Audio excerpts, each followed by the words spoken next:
what do you hope young people will be able to take away from this book? We hope that they'll be inspired. We hope that they'll see themselves, their communities, their families in American history. We hope that they'll see themselves in the young people that we've told this history through. So when we talk about the history of Japanese American incarceration, we focus on the experiences of an author named Monica Sone, who was a young person as she was writing about her experiences.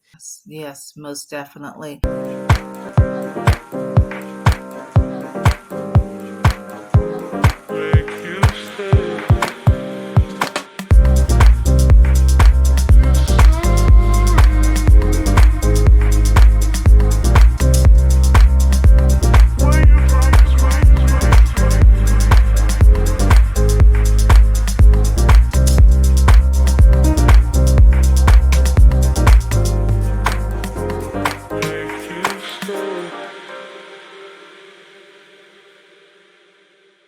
Christina and Erica, welcome to the Bookaholic podcast. Thank you so Thank much you for so much. having us. We're so excited. Great, great. Before we get started, this is the first time I've had two guests. Now, I've had the opportunity of having two guests, but sometimes two people have written a book and one person's doing, something else, and only one person can make it. But this is finally, I was able to have two guests that wrote one book to be on at the same time. So, yay. So, just a little milestone for the Bookaholic podcast. Awesome. Yes, yes, yes, yes. So you ladies wrote a very interesting book. It's intrigued me deeply, just even seeing and reading the title. And it's called Made in Asian America, A History for Young People. And, once I saw that title, I was like, you know what? We don't really know a lot about Asian Americans and their effects of them in the United States.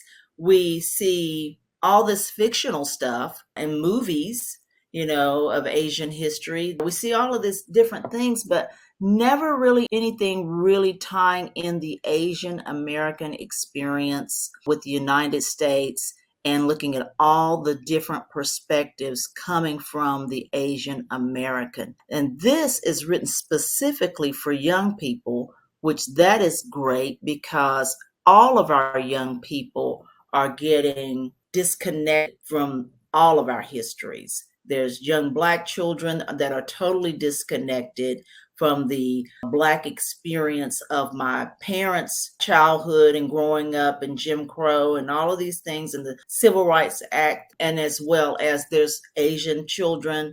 All types of children are being disconnected from their history, and they definitely have to know who they are so that they can live in this world. You have to know your base. You have to know your base. So I think this is a fantastic idea, and I just can't wait to dive into it. So first of all, why did both of you come together? How did you all meet, connect to even come up with this concept? Deirdre, you put it so well already that young people need to know their history. And that is what drove us to write this book. So I'm a historian. I've written a lot of books, mostly for adults, including a book called The Making of Asian America.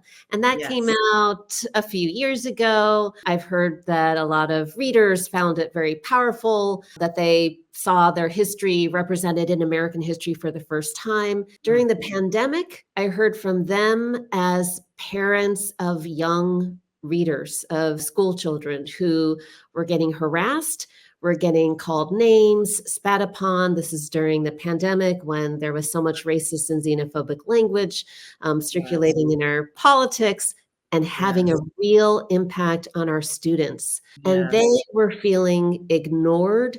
They were feeling invisible in the United States and obviously very much the target of this racism. They thought that things would be so much better if all of our students could learn about Asian American history, learn about how Asian Americans have been in the United States even before the United States was a country, how they've been the victims of racism and discrimination before, how they fought back alongside with many other communities, and that we as diverse Americans belong in the United States. So they're the ones that called for this version of the book. Um, Yes, and we're yes. so excited for a new generation to learn this history. Yes, and you just reminded me, and should not have been forgetting, but there was the whole, and I'm not saying that it has disappeared, but the whole Asian hate there for a period of time. Just things got out of control and out of hand. And even though it's different groups, we have hateful things going on today based on people's ethnicity. So, it's just something that whatever community you belong to that's been affected, that we have to take control and do something, such as you all have by writing this book. So this is excellent. I want to start from the beginning about how it affected before America even became a country. Could you explain that to the audience about the Asian American influence before we were even a country? Yeah, I am one of those readers who read Erica's book, The Making of Asian Mm. America, and was so moved and just so set light bulbs off in my brain of all of these things that I had never learned. And Yes. one of the things I never learned is that Asians have been in the United States before it was the United States. And in Yes. fact, this is what motivated Columbus and other explorers to make their way to North America. Of course, they thought they were, quote, discovering these lands Right. already inhabited by indigenous Americans. They were motivated because they were seeking the East. They were seeking Asian Right. countries to Right. explore, but to also exploit for Mhm. labor, for goods, for the riches of the East. And then finally, after establishing empires in North America, it was Spanish ships that finally made their way across the Pacific Ocean to the Philippines and Yes. began bringing goods back over. And then with those goods comes people to work on the ships. And then they're also bringing Yes. labor over as well. And these were all Yes. things I had never been taught. I had never learned that there was a Filipino community in the 1700s in Louisiana, a fishing community. I mean, and I live here in Texas. We're just right next door neighbors. And Right. this is just, you can imagine my head is exploding from all of these facts.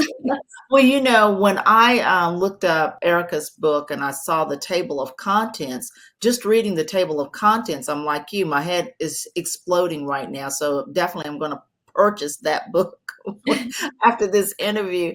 But literally, and I'm a history buff, and I think my schools back in the day prepared me. We did a lot of good history. I think we had some thorough history. It's definitely been erased, not even erased, but never even told that there was an Asian influence, and how all of the traveling and trading and bartering and all of these things, we didn't realize that there was an Asian community, such as you said in Louisiana. We never learned that. Never even to be told. Now, the only thing I will say is that they told about the labor of Chinese on the railroads in America, and that's all you heard. That was it. That was just that little block. It never told you how they got here or why they were on such of a project. You never knew all of that. You just knew that they were there and they were helping with the railroad. You all are doing a far-reaching education on that. Tell us a little bit more about that period of time with the Chinese that were working on the railroad, for example. Yes, you're right. When we do a survey of students and ask them, what, if any, Asian American history have you ever learned? There's two things. One is that the Chinese helped to build the railroad, and the second is that Japanese Americans were incarcerated during Yes. World War II. And there's so much more. Those are incredibly important. They're also connected histories in that the United States has a history of welcoming in immigrants and then shutting them out when we are done with them or feel that we have no more use for them. We also have a history of putting people in cages, as we did during World War II, but continuing with many, many other groups. And so for us, it's important to connect the history of Asian peoples in the United States with the histories of slavery, with the histories of Mhm. westward expansion and settler colonialism, with the history of ongoing struggles for civil rights. And so I think for us, I'm sure there's going to be a lot that readers will be surprised at and will learn. We hope that they will especially appreciate the lessons about struggles for civil rights and equality alongside many other communities that began in the 19th century over the struggle with citizenship and people working with leaders like Frederick Douglass, and all the Mhm. way to today with young people advocating for change and in support of rights for all Americans. There's so much to tell that we didn't realize there was to tell because, for whatever reason, I guess in America, we only want to concentrate on founding fathers and all of the stories that's related to them. But tell us maybe, let's say, two stories that a lot of us have not heard about the Asian American history. Yeah, well, I would like to share one that's personal and something that I learned through Erica's book. I did not realize how connected Asian Americans were to the Black civil rights movement.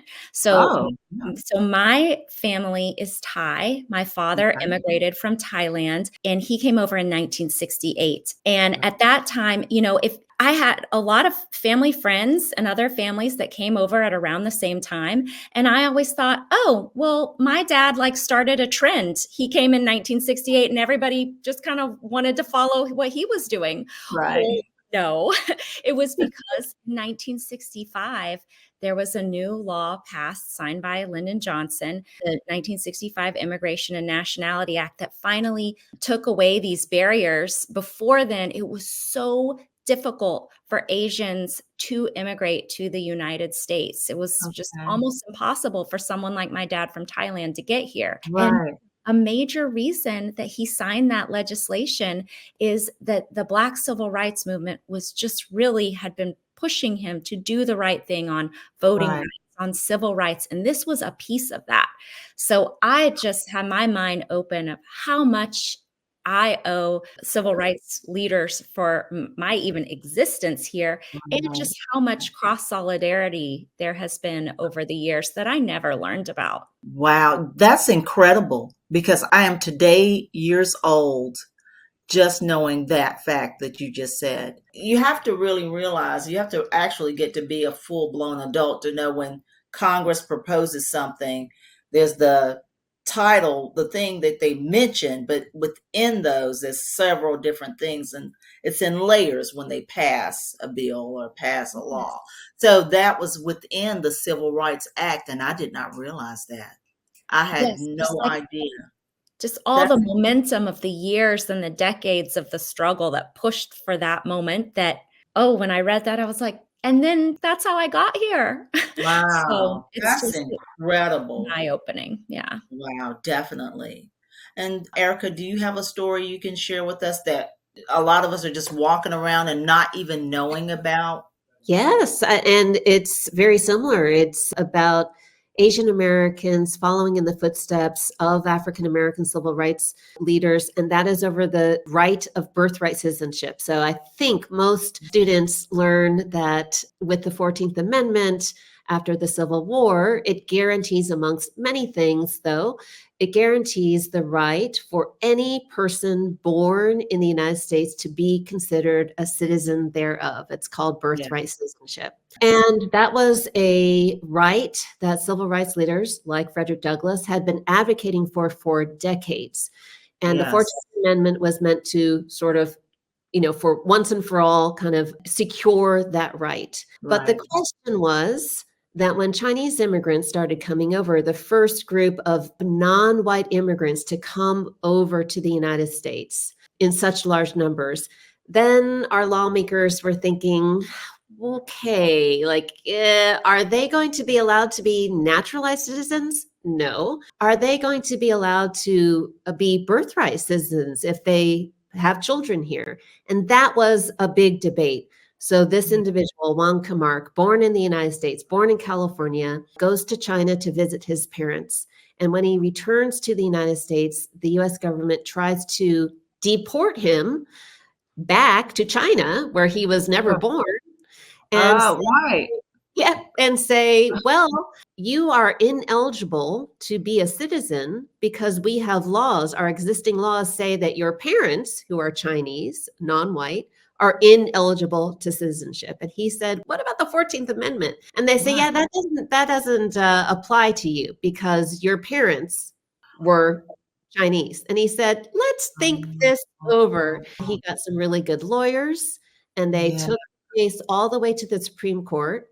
Oh, And in great. 1898, the court ruled, yes, you're right. The 14th Amendment does apply to you, to Yeah. any person born in the United States, even if their parents are ineligible to citizenship. And that Right. is why, to this day, there are American kids whose parents might have come without proper papers as undocumented immigrants. That is why they are still considered birthright citizens. We cannot take that away from them. So that, Right. I think, it's one of my favorite sort of moments and profiles in US history because it's so rich. It is about one man's quest, but it's not really, because he's working on the shoulders of a whole Right. generation of civil Most rights activists. And then it has paid it forward to today's, for generations really of Americans who are secure in that right now. Now, and what was that case called? What was the person's name? I guess it was him versus the United States. What was that called? Exactly. Yeah, his name is Wong Kim Ark. Well, we need to hear about him and that just as much as we hear about Plessy versus Ferguson and all of these other. We need to hear about that, and they bury that. Oh, that's right. Oh, we That's right. It's in the middle grade book that we need to read about that. And I am so glad you're just bringing this to the fore because it is just amazing. And I can't wait to get my hands on this book so that I can see the parallels that you all have just described and to share that with my family and friends because a lot of times as an African American, when I'm with my African American friends and family, and we discuss and rehash all the things that's happened to us historically and happening now, we are concentrating on us, which is, of course, obvious. Not half of the friends I know are even aware to be able to focus on the Asian community and how we parallel, just in the stories related to me right now. So it's going to be very interesting. I hope this book definitely gets all the traction it needs because it really needs to be brought to the fore of the American consciousness. It's very, very important that we get the word out about this. So there are people in this country right now that want to ban books, as we know, unfortunately, for young readers that tackle hard truths about American history. Where do you think your book will fall in this? Do you think your book will be sought to be banned? And if it was banned, what would you do about it? Yeah, I mean, that is a conversation I had with Erica early on, and I said, we have to be prepared for that. And actually, in the months since, we have seen book bans are just skyrocketing. And a particular target for the book banners are any books that deal with race or racism or telling the truth about history. I mean, we have seen a picture book about Ruby Bridges that is banned Yes. for no Yes. other reason than it's just the truth of her story. It's So, we have to have these stories. We cannot learn about America and not talk about race and racism, then we're not facing what the actual facts are of our own history. And Yeah. the thing that I wish people understood about kids is that they don't want a sugar-coated or a whitewashed history. They No. want to know the truth, and they're so capable of learning all of these truths, and they still love where they're from. They are still proud Americans Right. inspired by these stories of heroes. And I just wish that the book banners would give the kids the respect they deserve and give them the truth that they deserve. Yes, yes. Well, the book banners possibly are typically people that don't value education and the freedom of agency to, for people. So, they're the ones that's standing up, with all of these type of things. And I'm just like, how do they get to be in charge of these? Those of us who don't believe in banning books are going to have to do a better job to combat that type of force. So, what do you hope young people will be able to take away from this book? We hope that they'll be inspired. We hope that they'll see themselves, their communities, their families in American history. We hope that they'll see themselves in the young people that we've told this history through. So when we talk about the history of Japanese American incarceration, we focus on the experiences of an author named Monica Sone, who was a young person as she was writing about her experiences. And we hope that they'll see themselves in the students that we interviewed who are working today to include Asian American history and Asian American studies in K-12 classrooms. And we hope that they'll feel connected to not only these stories, but to all of our histories. Yes, most definitely.